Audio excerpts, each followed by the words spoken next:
Hello everybody and welcome back to Yalan app. In this video, I'm going to show you a step-by-step guide on exactly how to use commands in R.E.P.O. So if this is something that you want to be able to do, well then this video is going to be perfect for you.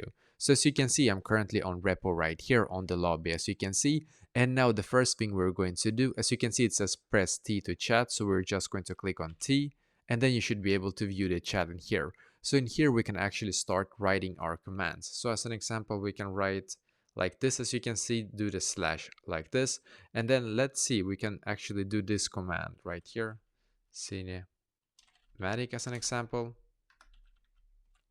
So this is one of the commands we can do in here. As you can see, it's a cinematic command. Then we can also try this one right here. So I'm just going to click on T once again, as you can see, then slash, then let's do green screen as an example. And as you can see, now we actually do get the green screen right here. So basically, this is exactly how to do this.